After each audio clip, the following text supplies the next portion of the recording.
Bismillahirrahmanirrahim. Assalamualaikum warahmatullahi wabarakatuh. Hari ini, pagi ini saya mencoba menjelaskan sepengetahuan saya terkait dengan kondisi pangan di Indonesia di era dan pasca pandemi COVID-19 saat ini. Hal ini perlu saya sampaikan karena saya mendapat beberapa pertanyaan dan diskusi-diskusi online dengan beberapa pihak sudah dilakukan kaitan dengan bagaimana kondisi pangan kita saat ini dan ke depan setelah pandemi corona ini berakhir.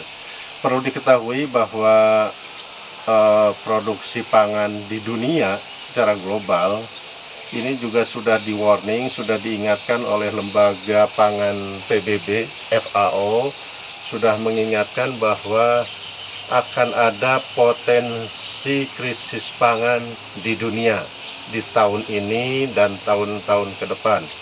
Tentu kalau bicara tahun ini pasti harus dikaitkan dengan pandemi COVID-19 dan pasca pandemi nanti.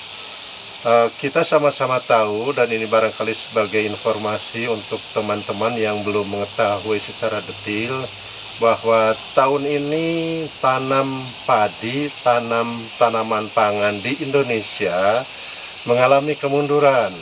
Yang biasanya tanam itu dilakukan antara Oktober, November, atau paling lambat bulan Desember, tahun ini tanam mundur menjadi sekitar bulan Januari tahun 2020. Konsekuensi dari mundurnya tanam, maka panen pun mundur. Panen raya yang biasanya terjadi pada bulan Maret atau bulan Maret-April maksud saya, ini mengalami kemunduran ke bulan April-Mei, bahkan mungkin ke bulan Juni. Nah, konsekuensi berikutnya dari mundurnya tanam di tahun ini adalah fase-fase generatif yang harusnya dilakukan atau terjadi pada bulan Februari atau Januari-Februari sudah generatif, ini mundur, di mana generatif terjadi pada saat puncak hujan. Jadi ketika hujan terjadi, maka otomatis penyerbukan tidak sempurna, dan berikutnya adalah produksi padi, jagung, atau tumbuhan lain akan tidak sebaik dari tahun-tahun sebelumnya. Yang kedua yang perlu diketahui, apabila terjadi proses tanam yang mundur, maka serangan hama akan lebih banyak. Itu berarti kesimpulannya produktivitas atau produksi per hektar dan kualitas dari hasil panen petani tahun ini tidak akan sebagus tahun-tahun sebelumnya atau pada kondisi normal.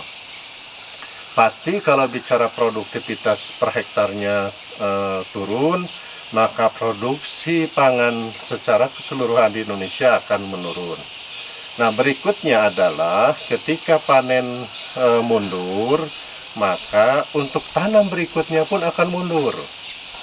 Maka dari itu kesimpulannya, luas tanam di tahun ini tentu tidak akan sama seperti tahun-tahun normal atau tahun-tahun sebelumnya. Akhirnya produksi gabah, produksi jagung, produksi pangan secara keseluruhan, utamanya gabah, beras, dan jagung, akan mengalami penurunan di tahun ini. Ini perlu diwaspadai sangat serius oleh kita semua, oleh pemerintah, terlebih apabila terjadi kekeringan atau kemarau panjang seperti tahun-tahun sebelumnya atau tahun lalu lah setidaknya. Kalau itu terjadi lagi, maka otomatis tanaman atau luas tanam pasti akan sangat berkurang. Produktivitas karena gangguan kekeringan pasti akan juga menurun. Nah, disinilah barangkali kewaspadaan kita semua tentang pangan di Indonesia secara keseluruhan. Tentu ini bukan harus disikapi dengan kepanikan. Yang harus dilakukan Pertama oleh pemerintah Republik Indonesia, pemerintah Jokowi, kabinet kerja saat ini sudah harus siap-siap dan dari sekarang memberikan insentif sebanyak-banyaknya kepada petani agar mampu bercocok tanam kembali setelah panen. Jadi panen harus tanam, panen harus tanam. Insentif ini harus diberikan cukup, terutama untuk penyediaan benih unggulnya, pupuk yang berkualitasnya sesuai dengan asas 6 tepat, setidaknya tepat jumlah, tepat waktu, tepat sasarannya. Ini harus dipastikan oleh pemerintah. Berikutnya pemerintah dan sekarang harus menyiapkan irigasi, termasuk apabila terjadi kekeringan, maka pompa air dan sarana penunjang lainnya harus sudah siap dari sekarang. Ketika nanti ada musim kemarau, maka tidak akan mengganggu proses produksi gabah, jagung, atau pangan lainnya. Nah, ini yang harus dilakukan oleh pemerintah. Sekali lagi, insentif ini menjadi sangat penting karena kita sama-sama tahu Presiden Trump di Amerika Serikat tahun ini menganggarkan 300 triliun rupiah untuk membantu petaninya. 300 triliun, 250 triliun untuk mensubsidi sarana produksinya agar petani mau berproduksi terus, dan 50 triliun untuk membeli hasil. Nah, disinilah pemerintah harus menjamin itu. Jadi kalau benih harus tersedia cukup, pupuk harus tersedia sesuai dengan asas 6 tepat, kemudian irigasi juga harus siap. Dan berikutnya pemerintah juga harus menjamin pembelian hasil usaha tani yang dilakukan oleh petani. Jadi hasil bercocok tanam, baik padi, jagung, apapun, idealnya pemerintah siap membeli. Karena kalau tadi insentif sarana produksi ada, hasilnya dibeli, otomatis petani akan semangat dan tidak perlu digerakkan terlalu susah, akan bercocok tanam lagi, menyediakan pangan kebutuhan kita. Nah, berikutnya apa yang harus dilakukan oleh masyarakat, oleh kita semua?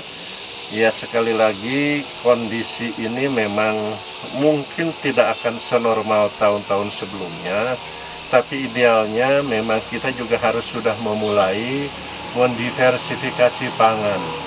Kalau hari ini kita hanya makan nasi, beras, berikutnya mungkin ke depan dan dari sekarang harus sudah mulai disiapkan, dibiasakan bagaimana kita mengkonsumsi makanan selain beras, atau paling tidak beras dicampur dengan jagung, beras dicampur dengan ubi, dengan singkong, dengan tiwul, atau apapun.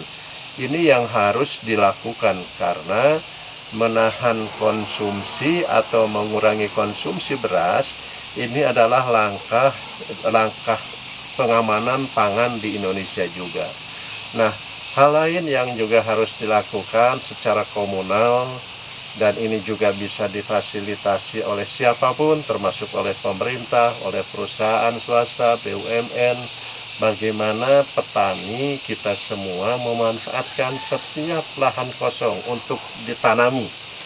Tanami apa saja, termasuk tanaman mungkin kalau pekarangan, tanaman sayuran, kalau di yang agak luas tanaman pangan, baik jagung, kemudian ketela, ubi, yang tidak memerlukan banyak air. Dan ini harus mulai disiapkan apabila nanti di kemudian hari ada masalah dengan suplai pangan, maka kita bisa siap dengan mengkonsumsi selain beras. Pangan dalam pengertian hal ini adalah beras, gabah, beras, kemudian nasi. Kita sudah siap dengan mengkonsumsi selain beras atau beras nasi dicampur.